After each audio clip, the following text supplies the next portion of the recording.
from beginning to end. From November 9th through 11th, the DE Theater Literature class of Rockridge Performing Arts performed Treasure Island.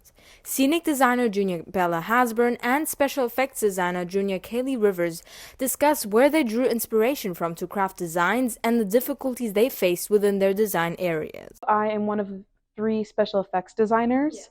I'm also on Scenic crew, which is in charge of painting and making sure everything looks pretty. It was really just asking our director. We were just like, hey CJ, do you want like an actual gunshot here? And he was like, yeah, sure. And we're like, cool. So we looked it up and we got to play around with fire like every Saturday. A lot of things would not work, like proportions, because there's this thing called flash cotton that will light on fire, and then it lights something called flash paper on fire that actually shoots out of the gun.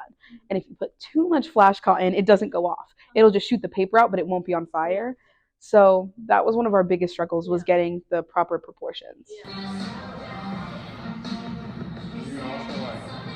I'm the scenic designer. First, obviously, I looked into the script, figured out what I needed, how I wanted it, and then I got inspiration from like Pinterest and watching some other shows that, you know, give pirate and stuff like that.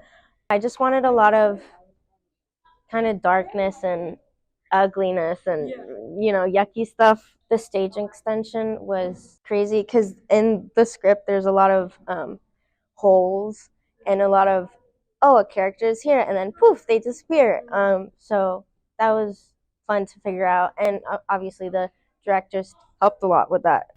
While tech crew was working hard behind the scenes, students in the DE Theater Literature class met up with assistant directors and Devine and Andrew Otchere to work on building and exploring their characters. We brought in 2 of our director's alumni that were that became assistant directors. We did a lot of one-on-one training with them on character building and how to build the story just by building our character.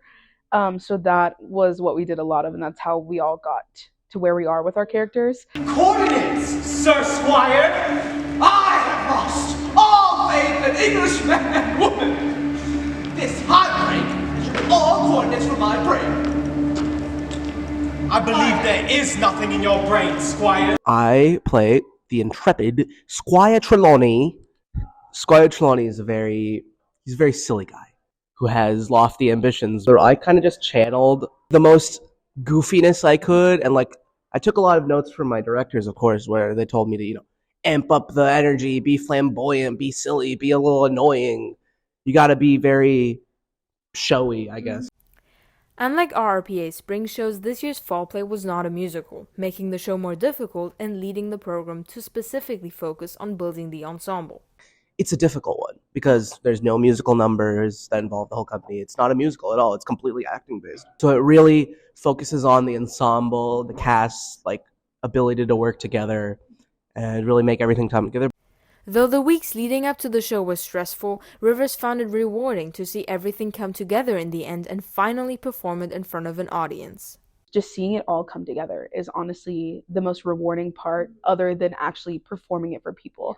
And I think actually that might be my favorite thing, is the audience reactions, and you get to feed off of their energy while on stage, and then we go out after the performance and they come up to us and like, oh my gosh, you were so good. I love this part and this part. Keep doing what you're doing. And we're like, thank you so much. Like this is why we do it. We don't do it for ourselves. We do it for the people that come and see.